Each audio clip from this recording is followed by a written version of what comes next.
from Chonsu and Possessi last week, but maybe is even more powerful at its last hero standing, and these decks can get more than one win each. Yeah, things obviously get a lot more complicated, or different, I suppose I should say, when Last Hero Standing comes in. Obviously, Frozen, as the Americas GM, was tweeting out that you should always bring Rogue no matter what, whereas we've seen a lot of other players have quite a bit of trouble along the way with Rogue. It's not the format that we've been using for quite a while as the premier format in Hearthstone Esports, but I think it's great to spice things up and keep the players on their toes. And one of the players who I think is absolutely going to be on his toes is TIZS, as one of our newcomers here to Grandmasters. We saw Bank Yugi as the other one of the three last week. TIZS from Chinese Taipei this week, going up against one of the all-time greats from Chinese Taipei in Shaxy. He definitely has his work cut out right at the start. Indeed. TIZS also has a very similar lineup to what we just saw from Tom.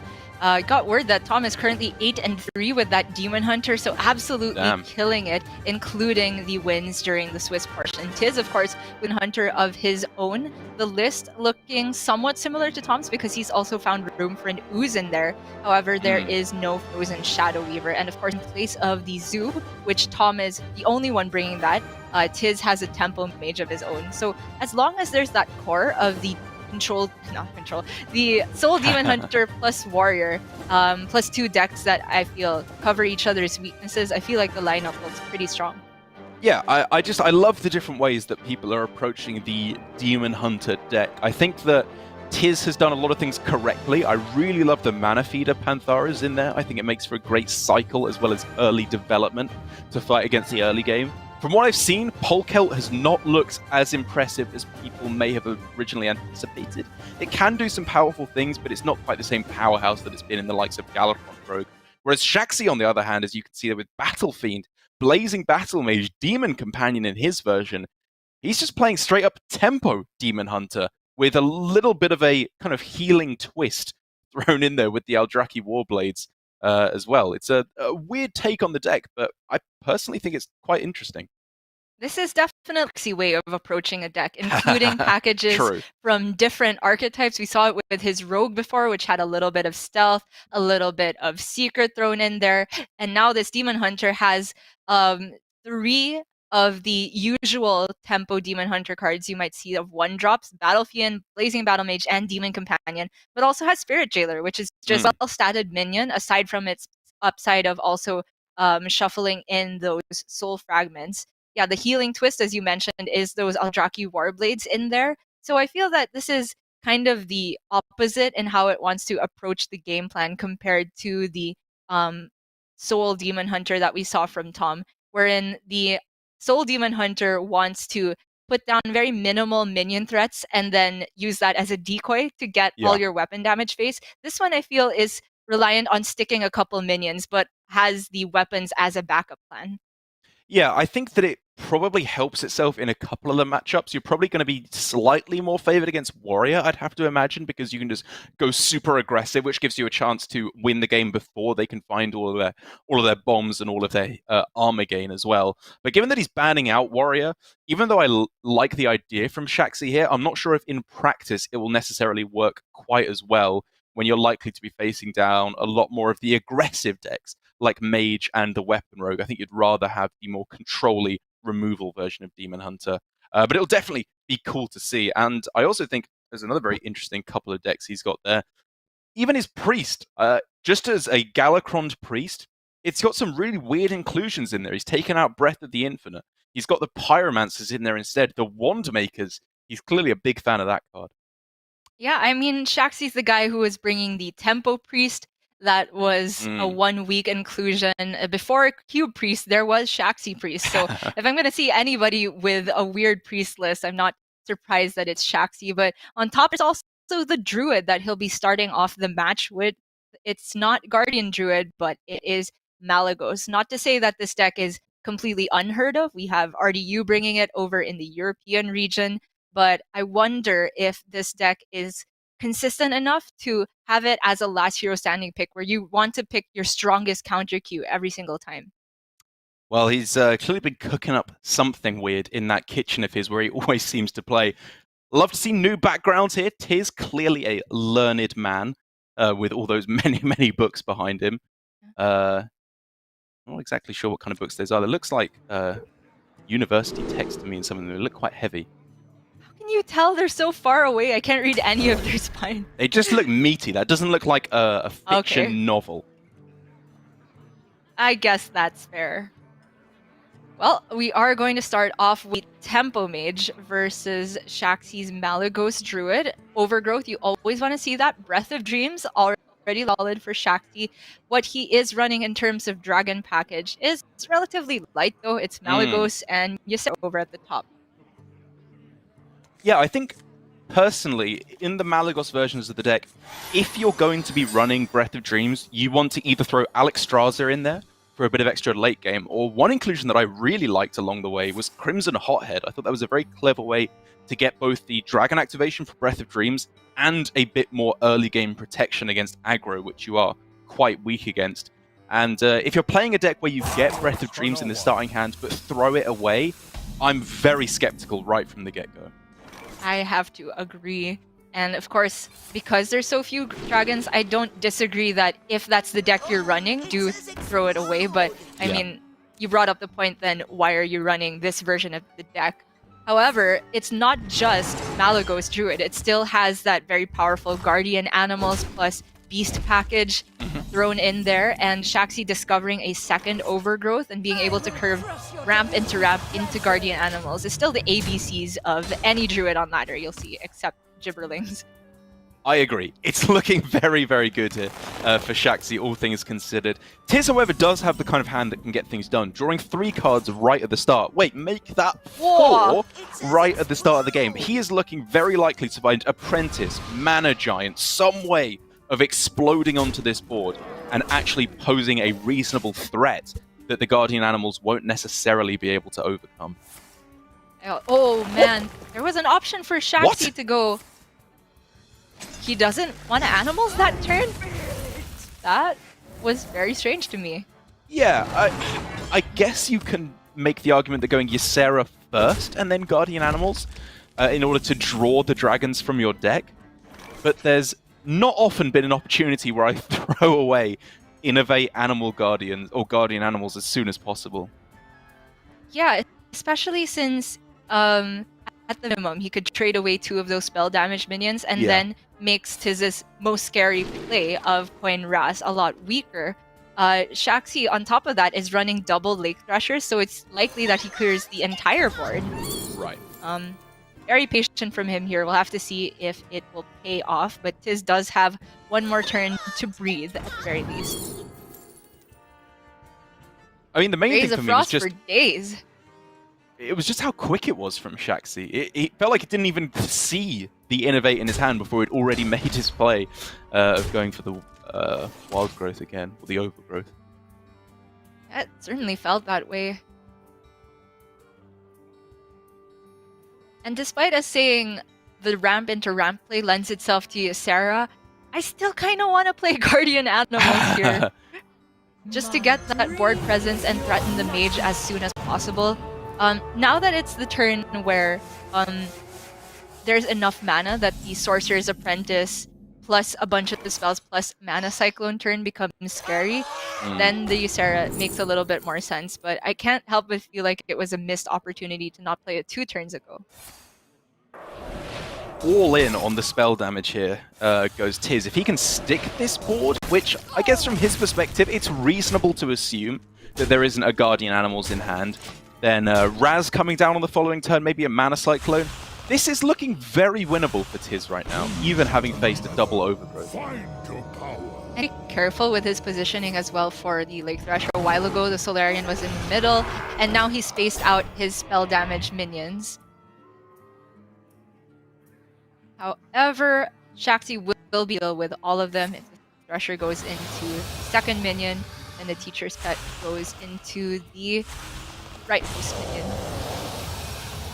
And this is where things do start to go pretty wrong for the Mage.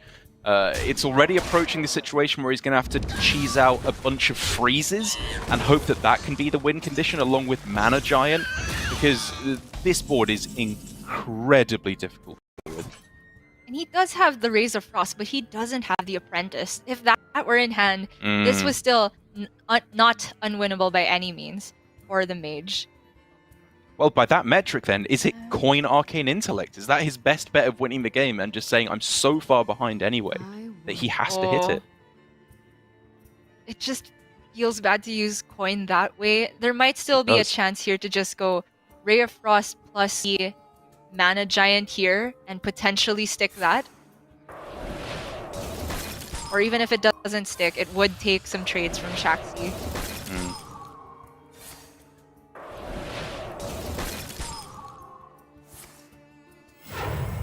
Well, he does this way manage to get down the Mana Giant, of course, and the Mana Cyclone. Maybe he can dig himself out with Blizzards, Frost Novas, Ray of Frost and Cone of Cold. That's more freezing, so he's definitely not out of it yet.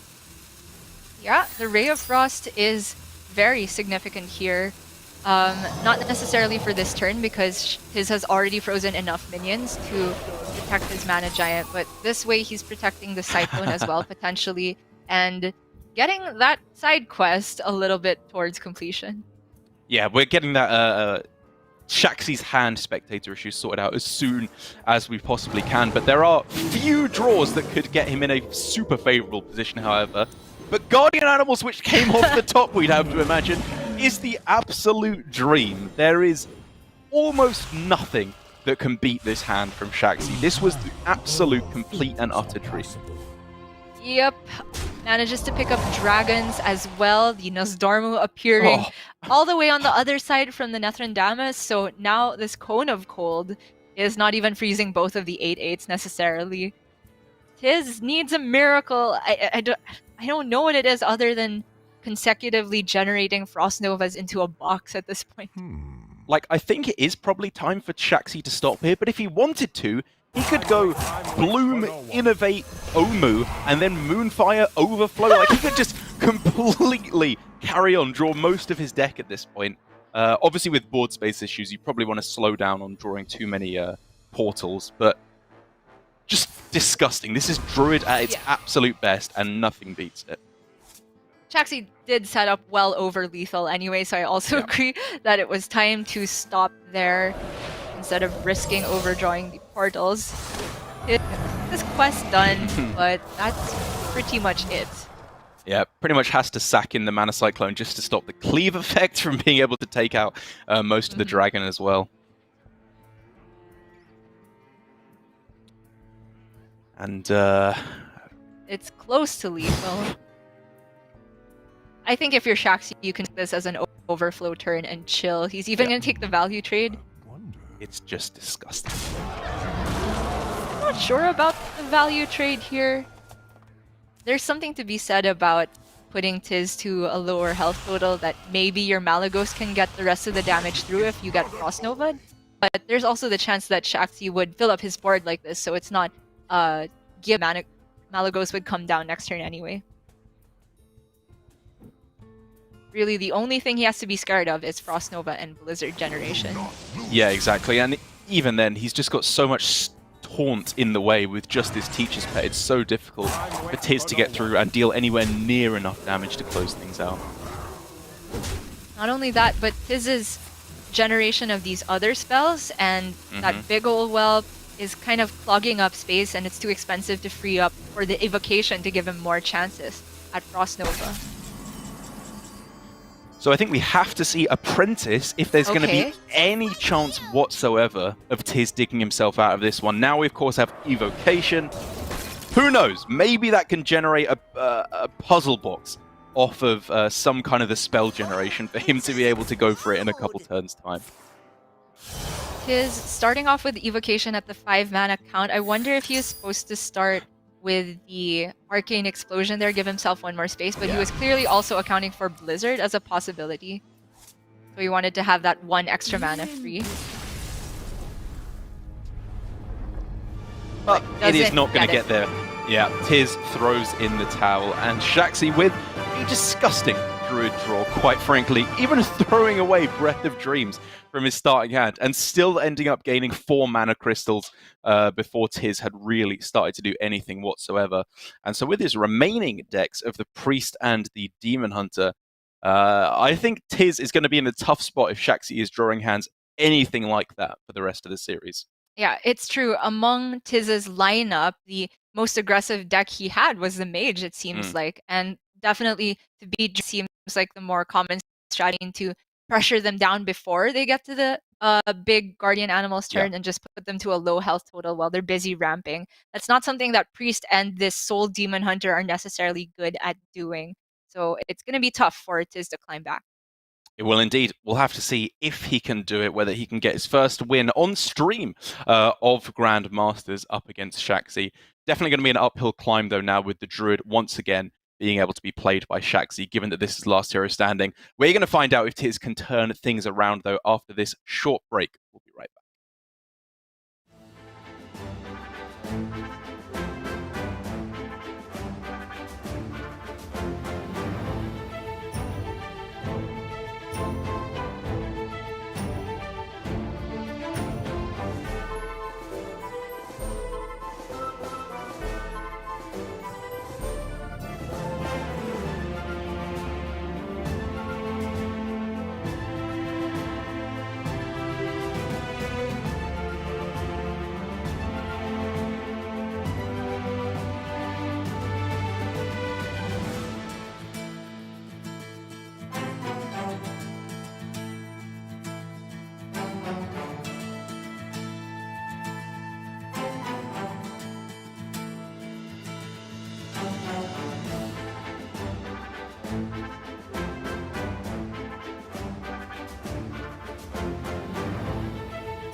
You, my friend, are watching Hearthstone Grandmasters. It's our second series of the day, and already I'm really loving the way that Last Hero Standing is shaking up the way things are going. The unstoppable march of these powerful decks just so far, 3-0 sweeping for Tom with the Demon Hunter, and now for Shaxy on his Druid, even though I think we're both in agreement that it's not an optimal version of the list or the version that we would be playing.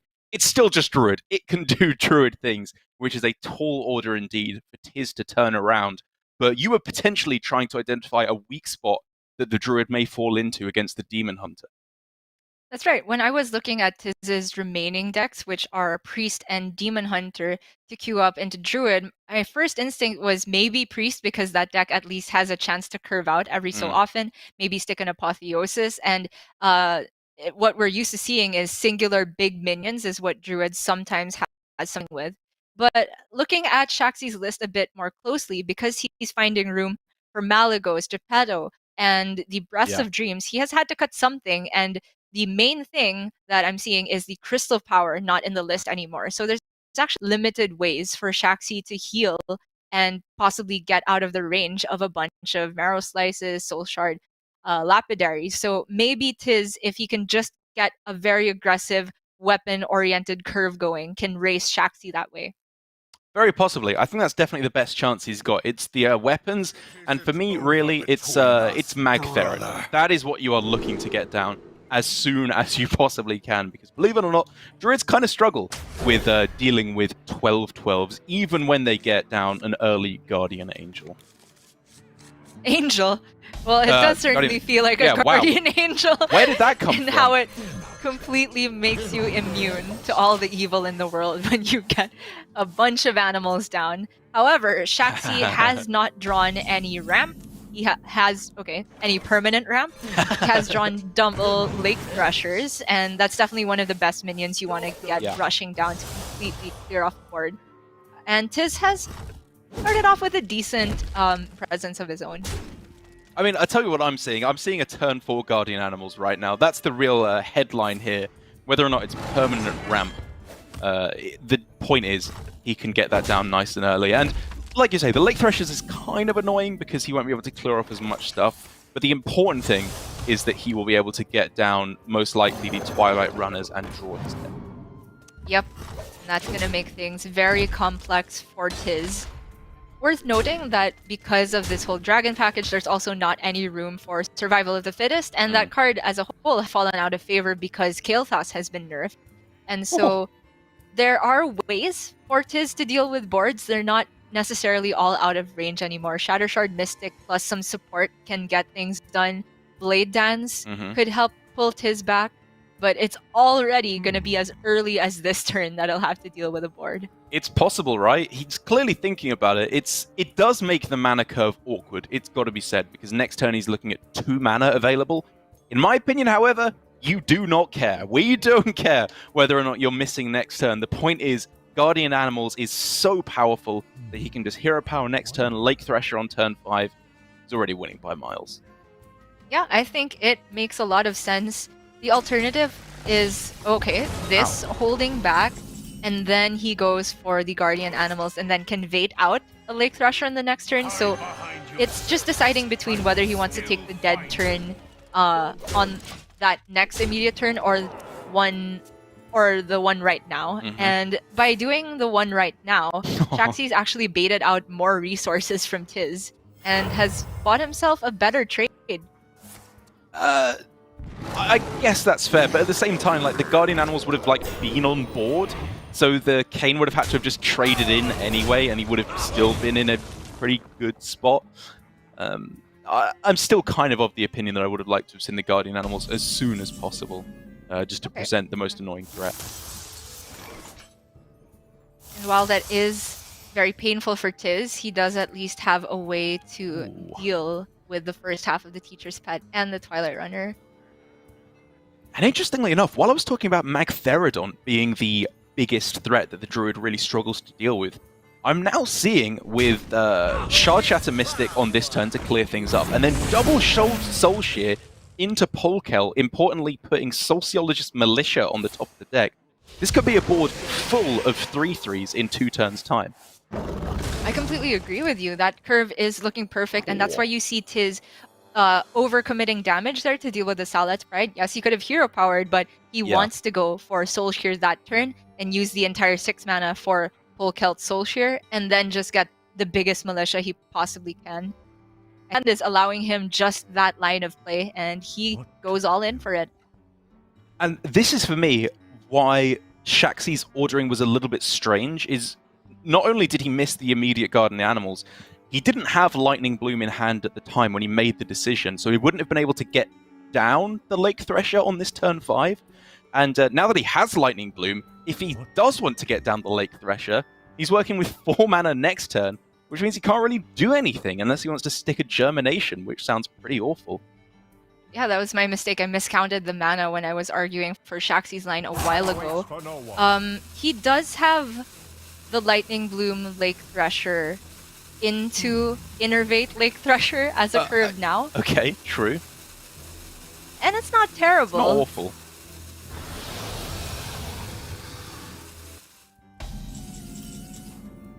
But he is just going to take a very slow turn there. Possibly looking to go for an Omu turn instead? I guess that's something to consider. Also doesn't give TIZS a target for the second Soul Shear. But given that he already has 2 minions on board, doesn't necessarily want to get that big of a militia. Yeah, it's worked a little bit awkwardly though for TIZS. Obviously, despite the fact that he's played both the Jailers and one Soul Shear, he's already used one up with the Shard Shatter and has also drawn a couple along the way, so it's a much, much smaller militia than I was actually anticipating it would be. And definitely Shaxy's play this turn will determine whether TIZS wants to go all aggressive with a relatively small militia or hold off, and he could with the Soul Shear. Very awkward for Shaxy. Like, I'm looking at Geppetto on this turn because he could go Lightning Bloom into one of the minions that he draws as well. Like the look of that as well. The Guardian Animals, of course, was only going to get the one Twilight Runner at that point. Only beasts left.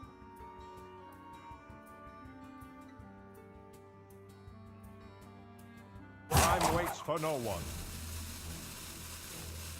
So, in terms of the potential other uses for the Lightning Bloom, of course it hurts to use that when you have the Omu in hand. But the upside is he could get the dragons shuffled in right now and a card draw to potentially stick for the next turn. So I think because Twilight Runner and Ysera work together very well, it's worth going for right now.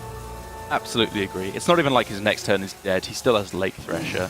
Yeah, the real kind of poor part of this play is that he's using up his last cheap spell, so Omu becomes a lot more difficult to reliably activate. That draw for TIZS is huge. Well, TIZS here, 100%. now that he sees the 7 damage going face, he's not even so much relying on Militia's minions to get the damage done. He just wants to find Burst. He knows there's no Crystal Powers. There's only one Overflow in the deck. And we're even seeing TIZS play Twin Slice here instead of the Hero Power to just maximize the put. Yeah, the other thing he knows is there's no Iron Bark, so he doesn't even have to be afraid that he's already used Kane in order to get those through. It's just very, very clean for TIZS. Yeah, he's already seen the Teacher's Pet as well. There's just the generated dragons now that he has to be scared of. And so for Shaxy, we're looking at most likely this Twilight Runner, trying to fish for some dragons, maybe the Nature Studies, giving Shaxy a way to heal or defend.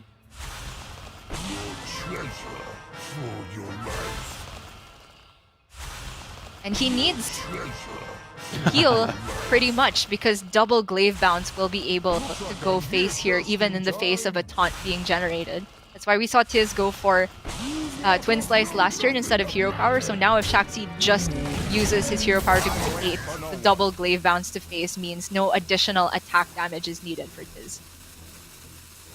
Well, he's burning the candle at both ends trying to find the answer, but unfortunately double Waxadread is what he gets instead, and it is not going to be enough to save him.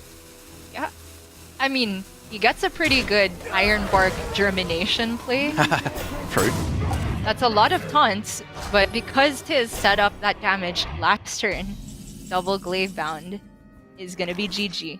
Yeah, I think Shaxy knows almost 100% that he is just dead on this turn after a very nice setup from TIZS. I think it was a very clean game. He knew exactly what he was doing, playing out the minions, hitting face every turn, and not even needing Magtheridon in order to get there. But for me, even though it was a game that I would not have played the same way from Shaxy, the real culprit here is the list. The fact that it doesn't have the heal in order to be able to heal back up with the Crystal Power.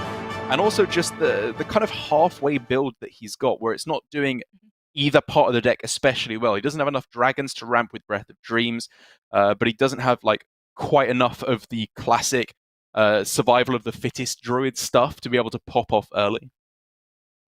Yeah, and while we were thinking about the Pole Celt into Militia curve being potentially a game-winning line for TIZS there, it could very well have been that TIZS was not so much looking to get Militia as soon as possible, but getting the Skulls as soon as possible, which the other big reason for running the Pole Celt is that you can guarantee the Skull in an outcast position, and TIZS prioritizing that to get the Glaive Bound super cheap is definitely what he needed to win towards the end of the game there. Very well played from TIZS. Yeah, I mean, he did it in the correct order, right? The fact that he went for Pole Celt and then Chaos Strike instead of the other way around clearly indicates that he was thinking of your line in terms of trying to get the Skulls of Gul'dan as quick as possible. So nicely done by TIZS. I think great demonstration of why Demon Hunter is powerful at the moment when played correctly. But even though I'm talking about Demon Hunter as kind of a monolithic thing, there is still the chance for Shaxy to respond with his own aggro Demon Hunter as opposed to the more controlling build, which I'd have to imagine isn't the best matchup, which is why he's queuing up the Priest first. Yeah, I would also have to assume that the aggro Demon Hunter gets out-healed, paced towards the end of the game when they start racing. So we are just going to see Shaxy with the Priest first, the deck that we thought had some very interesting inclusions there, the Wild Pyromancer, something that was in fashion in the very first iterations of Priest, but has largely fallen out of favor. We'll have to see whether or not it can get there. This was closer to the actual matchup that I was testing the other day, and I really like just anything that gets on board right from the get-go. Draconic Studies, I really don't hate. Being able to get a Fate Weaver on turn 3 is a very, very powerful way to lock down the board early on, and it can also activate your Cleric of Scales. So I think I agree with the mulligan here. Worth noting that Shaxy's Priest, his great performing deck for him, was 3 wins and 4 losses in the Swiss, and it was largely Shaxy's Druid that performed really well. So his best performing deck so far has already fallen, and he's now queued up his worst performing deck so far.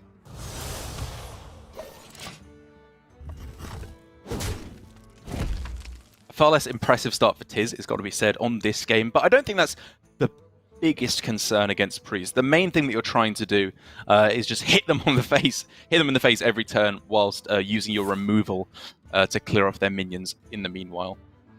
That's right. If both the Priest and the Demon Hunter have a lackluster start and not many minions on curve, I think in the end the Demon Hunter comes out happy there. Yeah. Because even if Demon Hunter plays no minions, if they're not having to commit removal into small minions like the Disciples of Galakron, etc., then it's fine in the end because they can still just push a lot of damage when the weapons are available, and they will not have to be scared of Apotheosis coming down too early. Shaxy has, however, pulled that out of the deck. He has. Worth mentioning for any casters who may be unaware of this interaction in the European region, for example, Cleric of Scales does rip the card from your deck. So that is not a generated Apotheosis. That is one of the 2 best cards in the matchup now used up. I still think it's the correct pick, of course, because it can be so impactful, but it's not like he's pulled it out of thin air. And it's not like it's been used up, it's just there at a moment's notice now. Alright, for TIZS, Marrow Slicer doesn't look the cleanest this turn. Definitely wants to get rid of the bigger minion, of course. We keep going on and on about how threatening Apotheosis is, so always wants to make sure that any minion that can potentially heal for a lot is out of the way for Shaxy. Just lovely draws, all things considered, for TIZS being able to fill out his mana, keep the board nice and clear, make sure that Apotheosis is far from game-winning if it comes down in the next few turns for Shaxy. And TIZS is also not committing damage to face just yet where he doesn't need to, making it so that the turn that he lets Shaxy heal, essentially, or get value out of the healing, is dictated by TIZS himself. Yeah, I really like the proactive use of the Sethic here, because this from Shaxy, for me at least, is a really good matchup understanding. It is playing as much for tempo right at the start as he possibly can, and just making this board difficult to deal with, because every single hit with Chaos Strike, Hero Power, Marrow Slicer, Aldraki Warblades, whatever it is, every hit that goes into the minion is a win for Shaxy. And you can see TIZS deliberating on which of the weapons to equip. If you're going to deal with the minion, my first instinct was going Aldraki hero power here, but it also means that if Shaxy puts down a higher health, then he might have to override his Aldraki to immediately deal with it. So he's just going for the safer weapon choice here. And already Shaxy can start to do some pretty powerful stuff. Raise Dead will give him already another copy of the Veil Weaver to throw down. That's more development. He can go for Wand Maker if he wants another cheap spell to go alongside that. Yeah, and the Cobalt Spellkin region is pretty big as well. There's a chance that it rips Renew, which is possibly very annoying for TIZS later on. It's just the question of whether he wants to use a 1-mana spell here and doesn't get a usable one.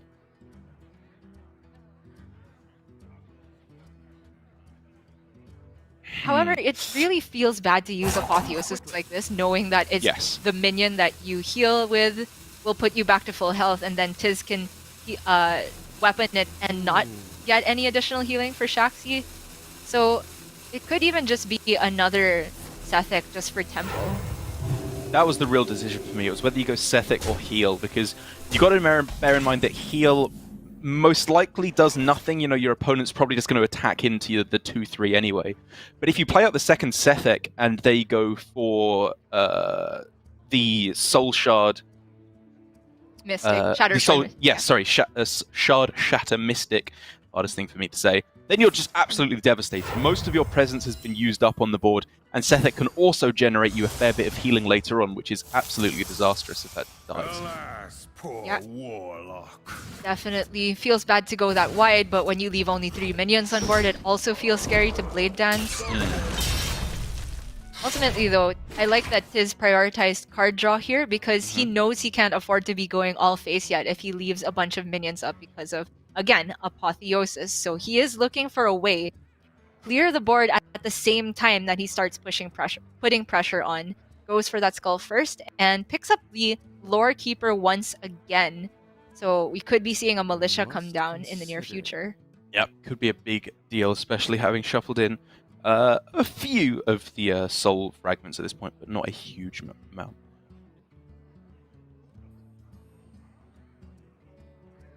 Shaxy, in terms of the curve that he wants to keep going, it's just not all lining up perfectly. TIZS has not given him the damage to really get value out of healing just yet. Wow. So Shaxy is still going to put down some pressure. He says that I have nothing else to dump but the Apotheosis. It's a little bit safer because he has Renew in hand, but is he actually using it already? That would look very strange to me because he's going back to full anyway. He's holding back on it here, and this is why I'm quite skeptical of this play from Shaxy. I was looking much more heavily at just getting down the Cobalt Spellkin. Even if you overdraw a card, or if you have to go like Holy Smite on your 1-1, for example, I think using up the Apotheosis here, so much healing that's kind of gone. Yes, maybe get more presence on the board, maybe counteract that somewhat. You've got to be really careful about using these too early on. And we could have made the argument that he was looking to be the aggressor instead there, but with the Aldraki Warblades and TIZS picking up Timely Chaos Strike, Shaxy's nowhere near being able to push lethal either.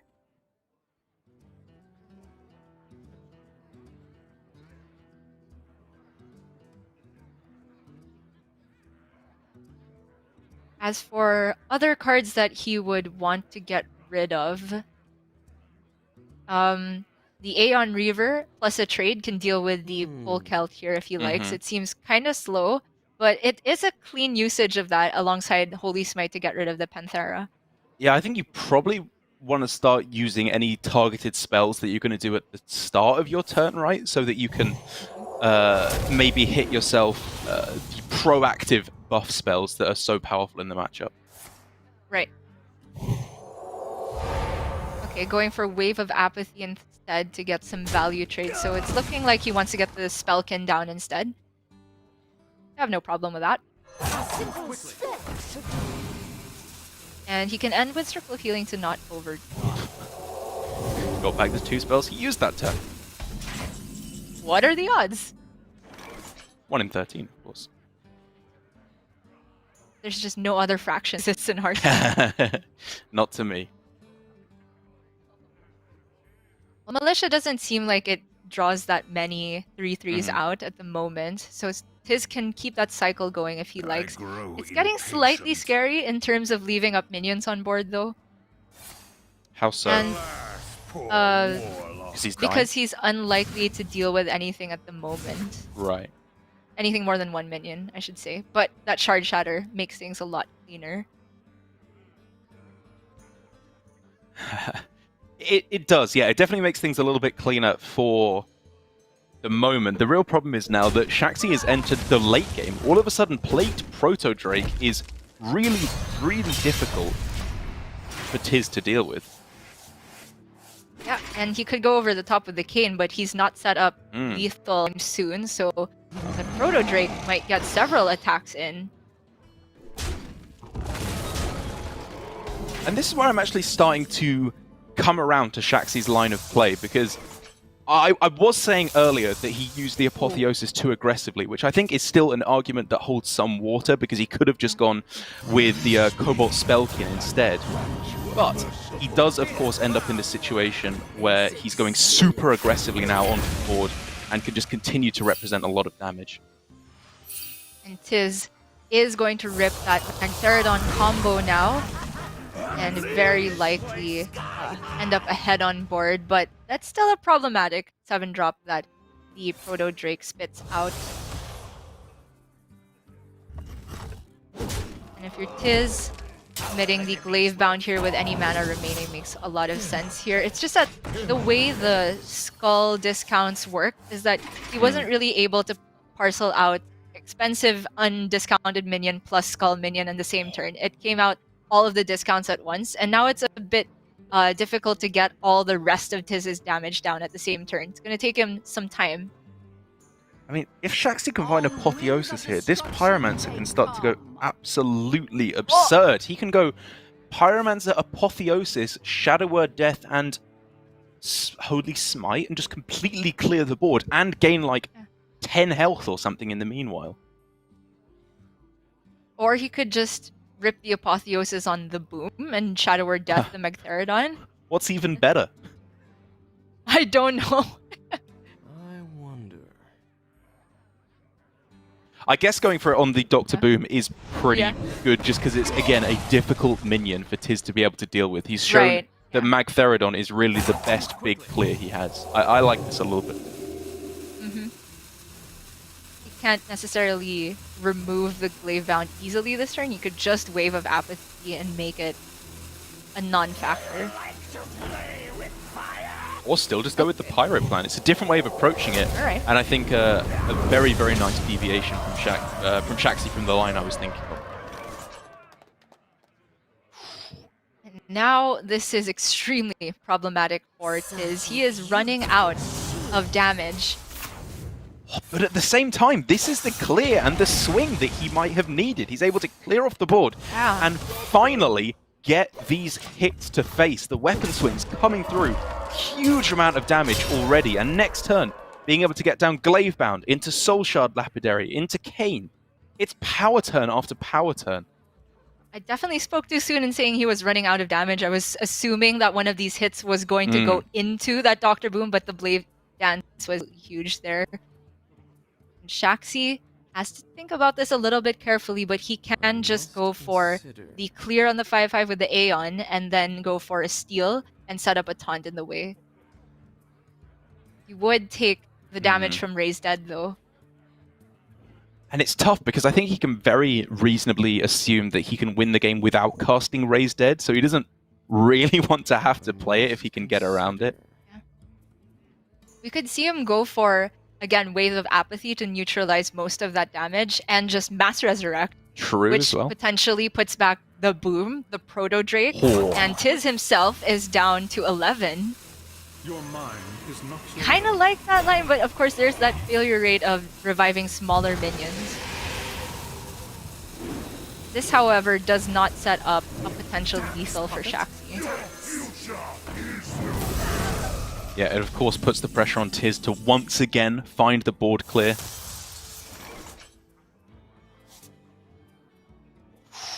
He's drawn a lot of these fragments, so I'm not quite sure how many rushes the Militia summons. But if it's even just 2 to deal with the 2/6, seems like a decent proposition. There's also the Kane line, and just go for the Soul Shard as well. And push that damage face, and then he has Glaive Bound for the turn. That's He's seen true. both natural Apotheosis. Right, and that does technically set up lethal at that point. On the next turn, because he'd be doing 10 damage this turn and then Glaive Bound to deal the extra next turn, but I guess just a single heal could put Shaxy out of range, so maybe going all in this turn is a little bit too risky. Yeah. If the Militia has 1 rush on it, that makes things a lot more complicated. Yeah, but if there's 2, that plus the Eldrazi, fine to me.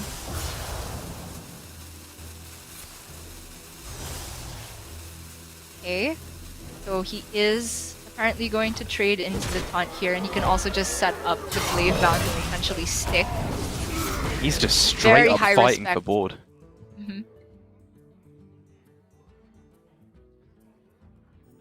So that Galakrond top deck does make TIZS' plan look a little bit silly, but bear in mind that if he doesn't deal with the taunt, then it's still a problem on the next turn.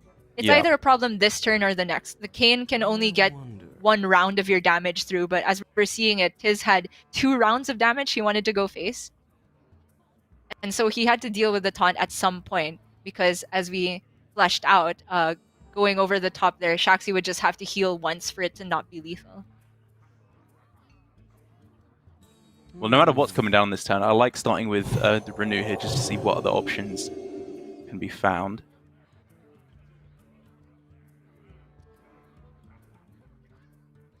At this point, I'm looking at the Ripple just because it heals a little bit, but man.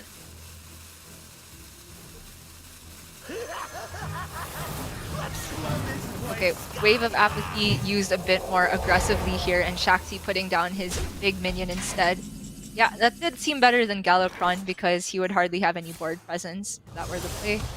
And so because of that, we're looking at 8, 11, 12. It's not lethal no matter how you slice it, and Shaxy, I think, pretty much knew that for 100%.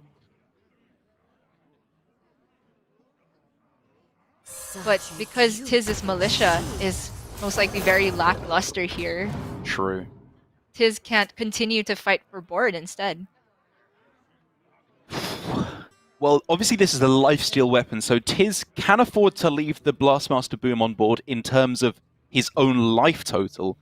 Can he afford to leave it on board, though, in terms of board development? Does he have to rely on sticking this board to have any kind of a win con? We saw him go heavily for board there, and I'm not sure it's so much that he wanted to stick minions, but he was afraid of generated Apotheosis. Okay. At this point, though, I think TIZS realizes that if he sinks 1 more charge of weapon into a minion, then he might just not have the damage anyway, in the face of not just generated Apotheosis, but in the face of generated Wave of Apathy, which is slightly more likely, given that Renew picks up... given there are effects in the deck that pick up 1-cost spells. Well, that is now a guaranteed clear no matter what, if he wants it, with a trade Galakrond, and then even if one of the big minions survives, Apathy into Forbidden Words can clear everything up. Well, if you're going to Apathy and remove a 1-cost minion, 1-attack minion, it might be better to just naturally heal instead. I can see that. With the mana remaining. But it's quite clear now that Shaxy can't afford to be with his boom anymore, and he's completely on the defensive game plan.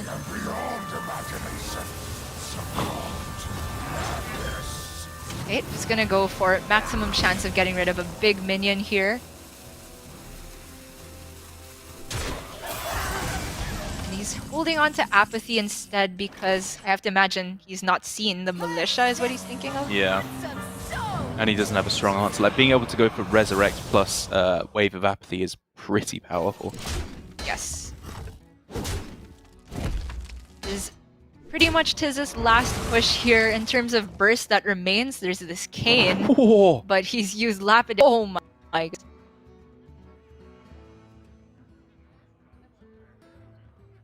I mean, he can just start to mass this out, right? If he goes for AoE, is there even enough damage left in the deck for TIZS? It feels like all the big heavy hitters have already come down. It definitely feels like it. I'm running through the list from TIZS, and he's not running Volpera Scoundrels to potentially discover him a way out of this either. So I like the Krogs for AoE. Could even start with Thought Steal. Pick up just ways to go for a 2-turn lethal. A Soul Fragment? That's a great card to get off of Thought Steal. You are too late. This return is nigh.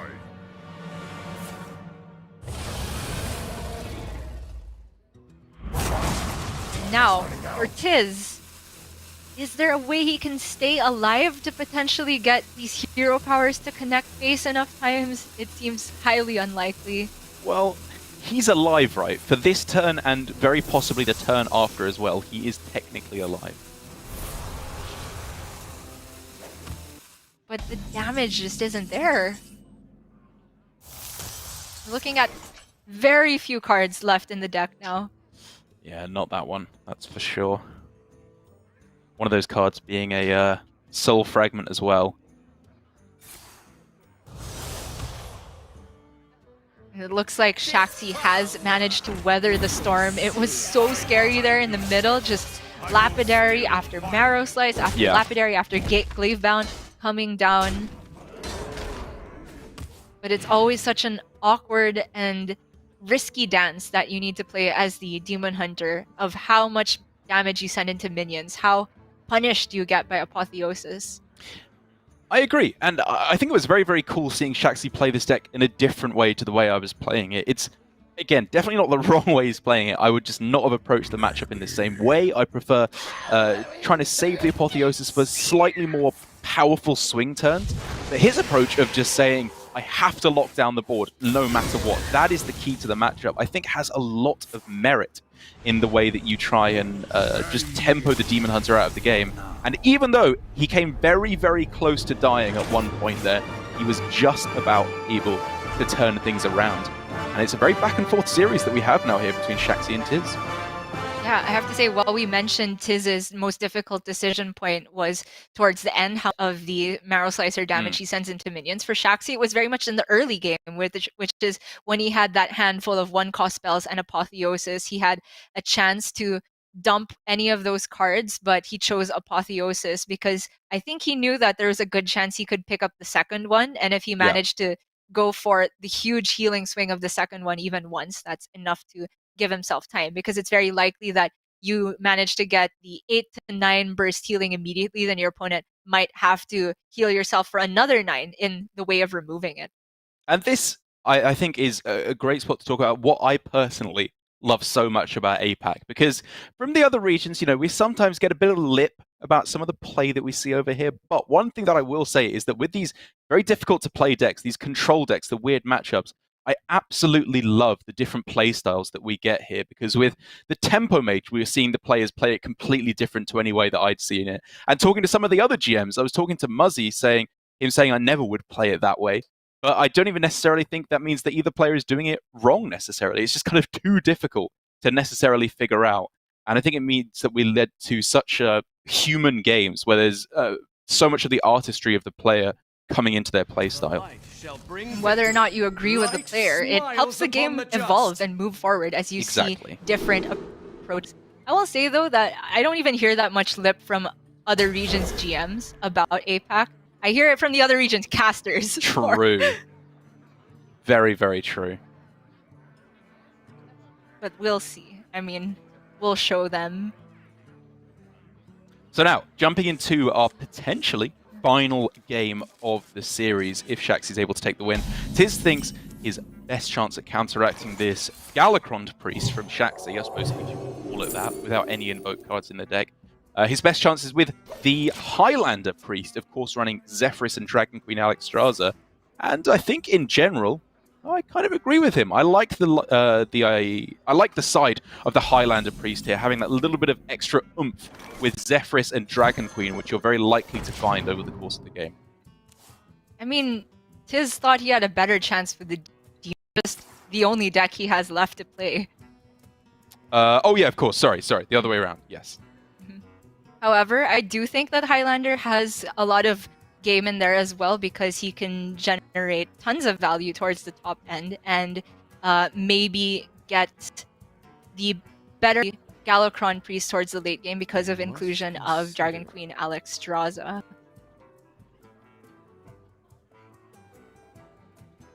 It does mean though that with less consistent invoke abilities available that there might not be as much tempo in the early game. Well, speaking of tempo in the early game, Shaxy had a couple of ways to gain a lot of tempo there. We could have seen, obviously, the Cobalt Spellkin coming down, but also the, what is that, Onyx? Mage Scribe? Mage Scribe, yeah, being able to come down, coined out on turn 3 would have been very powerful for a difficult to deal with minion right at the start. Yeah, potential there for sure.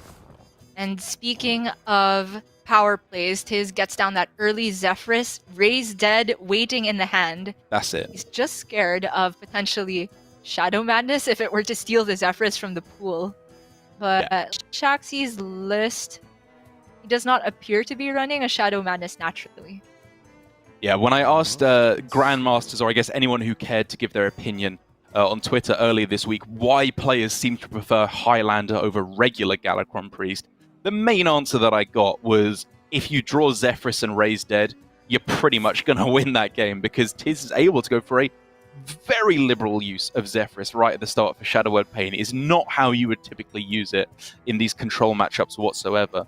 But because he can get it back to get him, you know, whatever you need later on down the line, Tyrion, more healing right at the end if you're in a fatigue state, you can just quite happily go with the Raise Dead on the Zephyrus.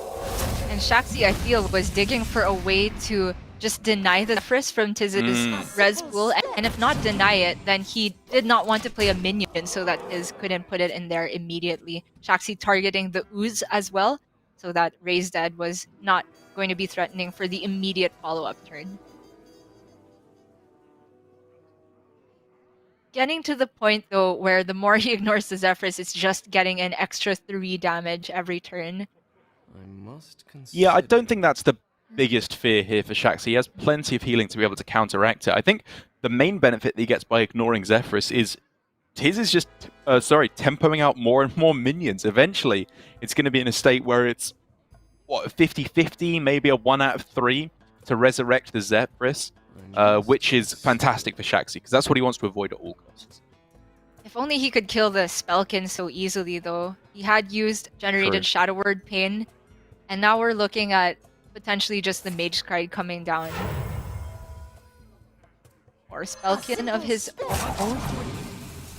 And yeah. I mean, he realized that the Zeph could trade into the Spellkin anyway, so he's just going to go for the Holy Smite instead there. And I think at TIZS' spot, you take it while you can now, with the Raise Dead being able to resurrect the Zephyrus. Looks super clean, and he doesn't necessarily have to play it this turn. Oh, of course. He could if he just set up an Inner Fire trade. Looks surprisingly clean here. And then play Edwin. If he goes Raise Dead, Inner Fire, Zephyrus, Edwin, is kind of tempting on this turn. That's pretty cool. You are too late. His return is Fair enough. nigh. The Kronks, of course, lets him go for a Galakrond on curve if he wants it and just be able to press the most hero possible. That type of game plan, I feel, is less viable than it was in the previous Priest Mirrors. Prioritizing a bunch of value for the late game lends itself more to a fatigue-based matchup. I feel that Priests play for a tempo a lot more often now.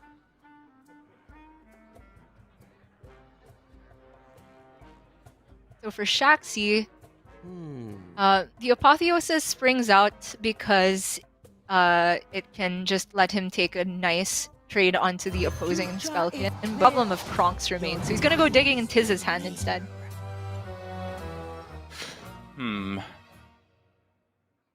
This is an interesting one because Kel'Thuzad clearly is an incredibly powerful card if you get the right combos to go along with it. But unfortunately, the combo that you want to go along with it is the other card in the hand, Shadowword Ruin. So I have to imagine he's probably going to end up going for Time Rip, I guess, just as the most kind of usable card in this hand. Yes, it looks like he's not going to deal with Kronks this turn, so either Time Rip or Shadowword Ruin presents a way of dealing with Kronks next turn. The problem with the Ruin is that if you're going for Apotheosis, then your guy gets caught in the crossfire, but he's probably expecting the Kronks to trade onto that anyway, so he is hoping that TIZS puts another minion into the Ruin. Well, speaking of getting caught in the crossfire, I guess, Shaxy did go for a very weak Apotheosis, it's got to be said, all things considered. He obviously knew that Galakron was in hand to be able to come down and clear it off, but even just like Kronk's value trade and heal it back up with Renew is something that I was also looking at quite heavily there for TIZS. Yeah, Shaxy pretty much just using the Apotheosis to get rid of the opposing Cobalt Spellkin. Picks up a very clean responding Galakron though. Yes. And one seems to beget the other. I suppose a little bit scary that your Shadowword Ruin will not necessarily get value in the near future, but I think because this is Highlander Priest that he's facing and there's always Alexstrasza towards the top end as a threat, you don't mind holding on to that and just taking the Galakron removal, the expensive one, while it's available. Oh, he hits the Zephyrus! He does hit the Zephyrus. I suppose the benefit of TIZ's line of saving the Raised Dead until this point was that he had the chance to resurrect Kronks, which is somewhat comparable to Zephyrus in terms of power level. You're obviously dampening the chance of hitting Zephyrus itself, but you throw another powerful card into the pool. So it's definitely not strictly wrong, the line that TIZ went for, or even, arguably wrong. Yeah, and looking at it again, you might even prefer having Kronks here to Zephyrus, because the Zephyrus for a proactive minion would give Savannah high main, whereas the Kronks would, if you're going to play it proactively, give you a whole 8/8.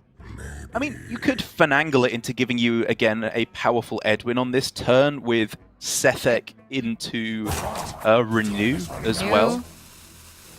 Sure. Or essentially Sethek just powered. treating the Renew as a Sethek reroll on a spell and giving him a buffed Edwin. I kind of like the look of that, but he's got to go. Interesting. And now he's almost certainly going to overdraw a card here. Right. We could have seen the... I guess there's no way to guaranteed not overdraw there. Because he didn't have an inner fire target until he played the Sethek. Well, it could have played the...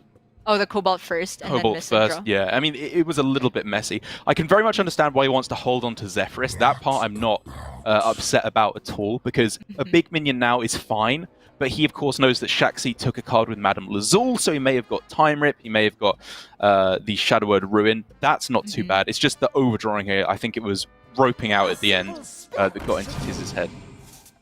And it is very useful to save Zephyrus for a tight spot instead of for pressure when he has other options for pressure. But the problem with overdrawing with the Highlander Priest is pretty big. I have to say there's a lot of things that you wish you don't lose. The Murazon, the Soul Mirror, and the Dragon Queen Alexstrasza, all potentially disastrous if they are lost for TIZ.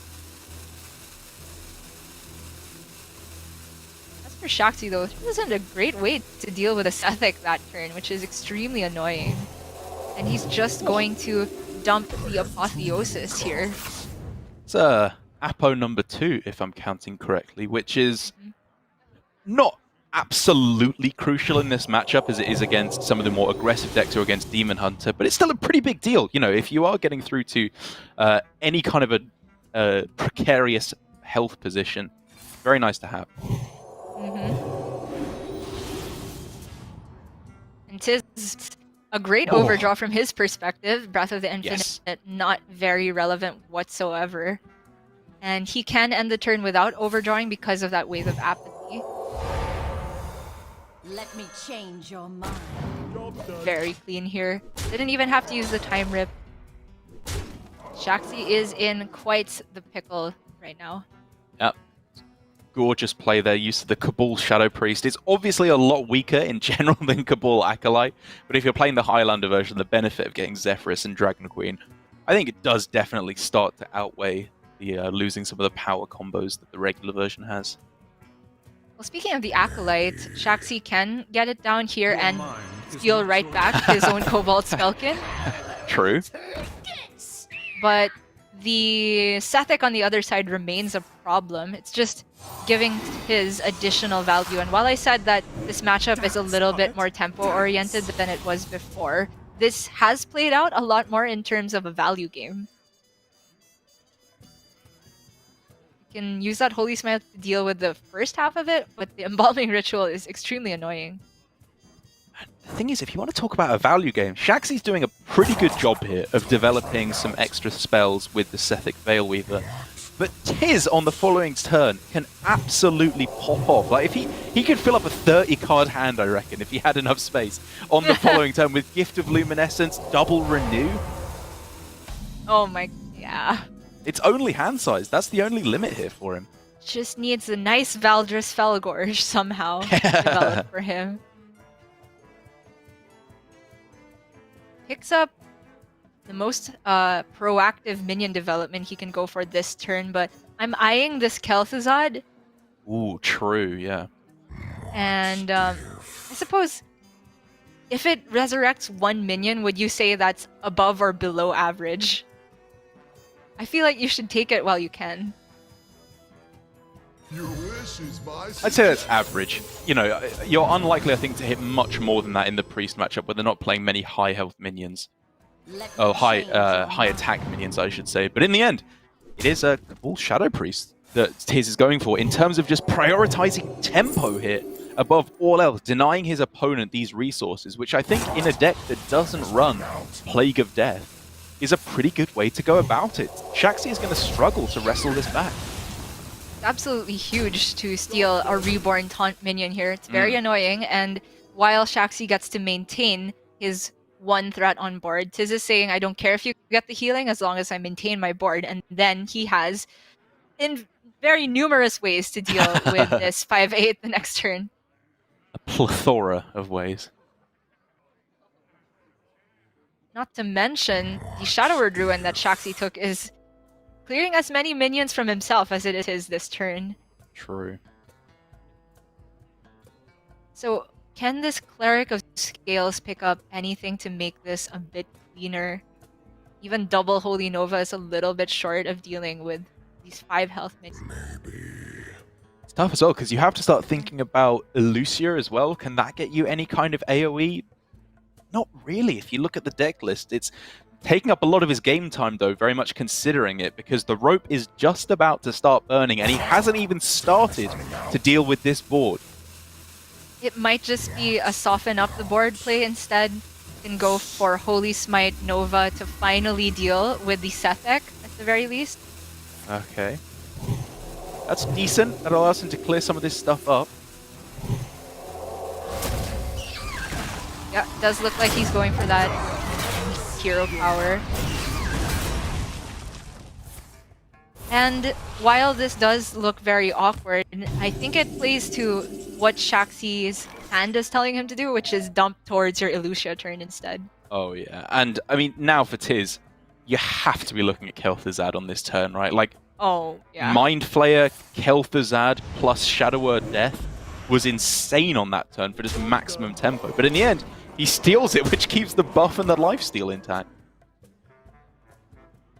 And now, Shaxy knows that the Time Rip and Shadow Word Ruin that he saw from his Lazul are still in TIZS's hand. So if he wanted to go for Elucia Ruin, but the rest of the mana is unaccounted for, and he'd still be staring down these 2 4/3s.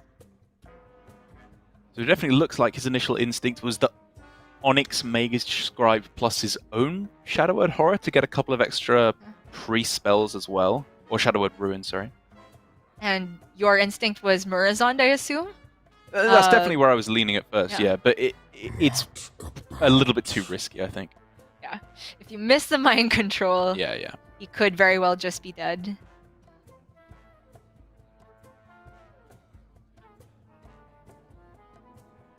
This Mage Scribe has the type of stats that make me feel like it should have taunt, but it doesn't. I know exactly what you mean. Yeah, I feel like a lot of these dragons, they should have the taunt, but they just don't. And it's getting extremely scary for Shaxy now. Yeah. It has shifted back to tempo, even though I was talking about value for a minute. And I think that's TIZS really letting the train continue. Exactly. This is the genius part of this matchup from TIZS, is that consistently, despite having the ability to pop off with Sethics to generate huge amounts of value, going for Zephrys for these weird plays that we were talking about, he's understood the heart of the matchup, which is the Priest doesn't have that strong removal from Shaxy's side. It struggles against these wide boards, which is what he's been leaning into turn after turn, and being massively rewarded with thus far. It's been a very strong game for TIZS. Not till they print Shadow.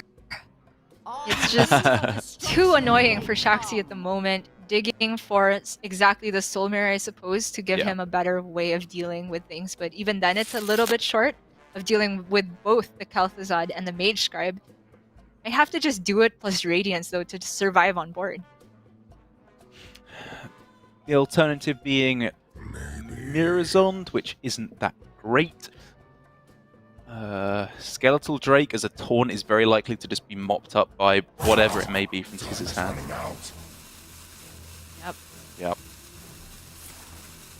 It's a desperation Soul Mirror.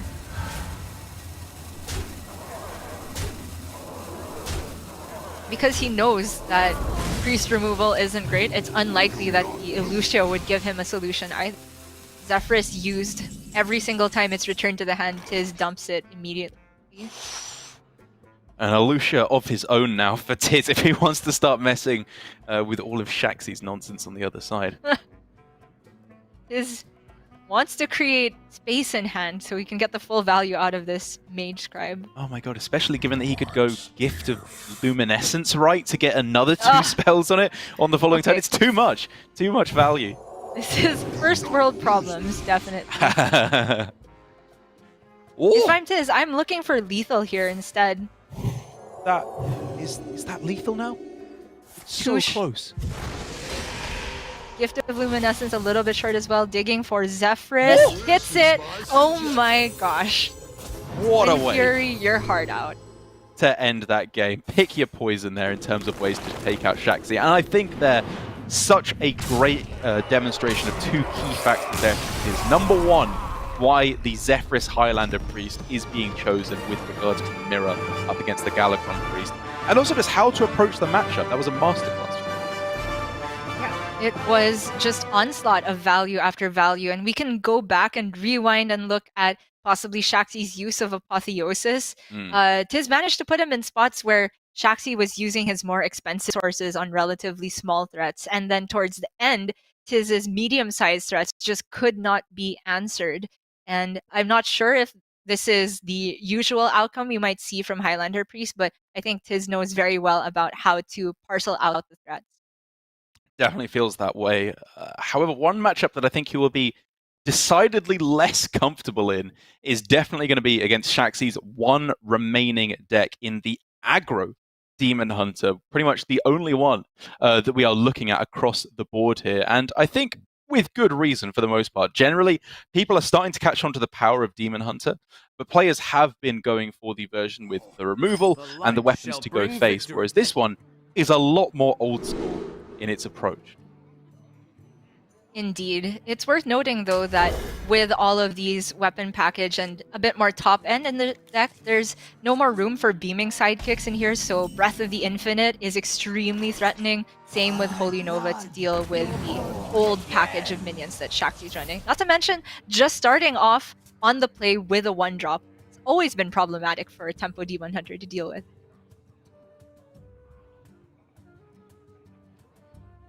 Shaxy can remove with Battlefiend, Coin Twin Slice, and he maintains his curve technically with the Umber Wing and Satyr over.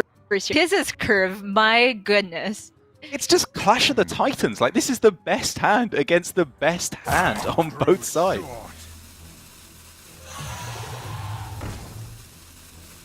out on a limb here and say that the priest best hand will end up with the advantage because this Zephyrus is just going to give backstab. And okay, second, Shaxy is not going for Twin Slice here. Even so, backstab still looks pretty dang powerful. Yep, tempo. Name of the game, I believe. Yeah, looking at it again, not having the Twin Slice used there seemed pretty fine for Shaxy because in terms of that could be landing on the Disciple of Galakron, it's not really available until Apotheosis at 3 mana. So Shaxy was prioritizing going for a wider board there.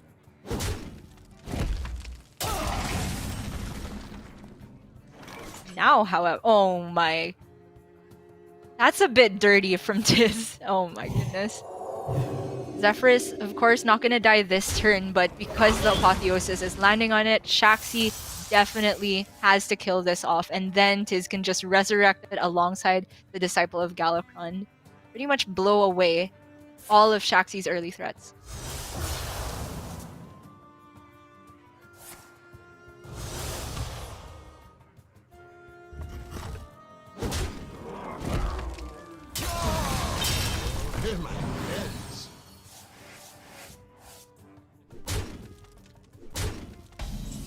Right, Derek has to just sort out some issues, so we'll wait for him to come back. But at the moment, it seems like TIZS's game plan is not slowing down whatsoever.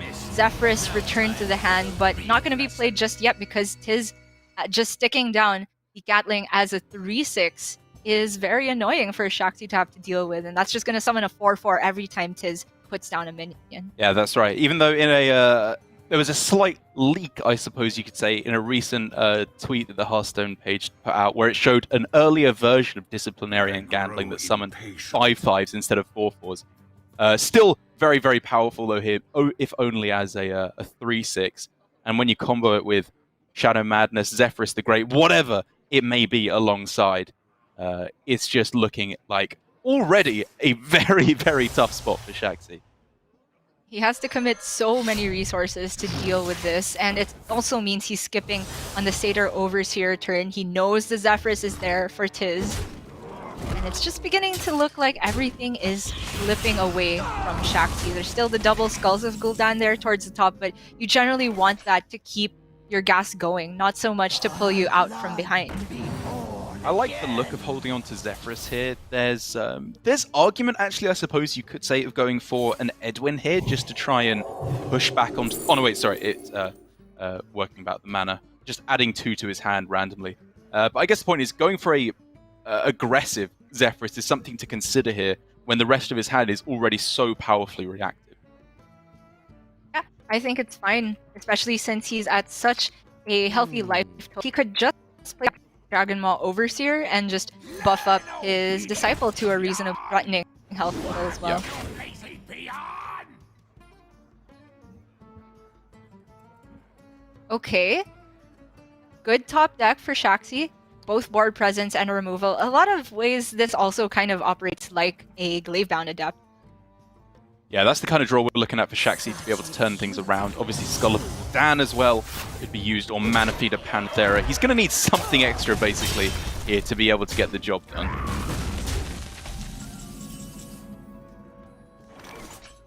And if we're looking at Zephyrus possibilities here, a little bit short of a clean explosive shot, but he could just take it for Shadow Word Death instead. I mean, there's just so many good ways to go about it. Like, Zephyrus Death, Power Word Feast is pretty powerful to, again, just put a powerful wave in the way. He doesn't even have to go for Zephyrus is the thing, though. Like, he could just save it and be even greedier if he wanted to, because he just has so much time. He doesn't, but I feel that removing a 5/5 should be a priority here, because if Shaxy gets to stick that 2 more times to the face, that could be one way TIZS loses. That's fair. However, Wave of Apathy does neutralize it for a turn, and he could just use that time to develop this Edwin. Looks very nice. My guy. I love going for an Edwin in these types of matchups when you realize how far ahead you are. Such a beautiful. Okay, good draw for Shaxy though. Just a way to clear Edwin straight up. He can still maintain his own Lapidary. That is the kind of stuff that you need to be able to hit, and it's a big, big deal here. Even with TIZS able to clear up everything else other than the one Soul Shard Lapidary, these draws need to happen for Shaxy to stay in the game. It's crucial. And so for TIZS, Holy Nova deals with the 2 minions on the right. I'm not seeing a nice way to get rid of the Lapidary on the left as well. Even if you do something fancy with the Shadow Madness and Power Word Feast, it's a little bit short of mana to fit in the Holy Nova as well. But this gets a nice use of Setec in as well.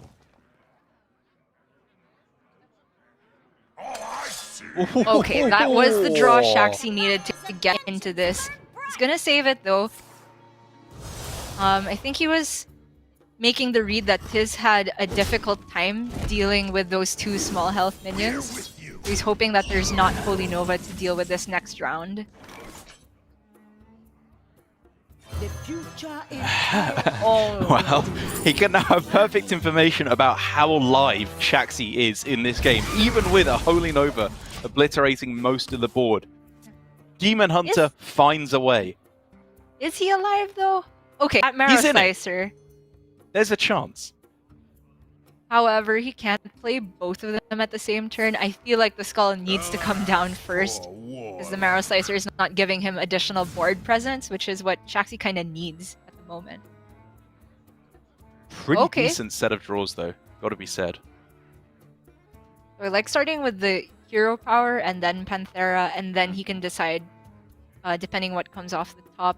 Probably just Twin Slice. Deal with the Madame Lizzle.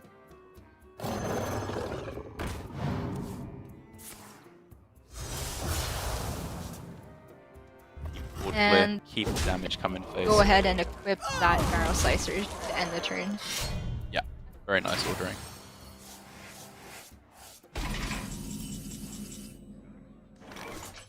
On the other side now, however, though, TIZS can just play the Murazond, get his own Marrow Slicer, his own Twin Slice, and just smack Shaxy in the face, setting up lethal next turn. That's pretty disgusting. I even forgot about the skull. Oh my goodness.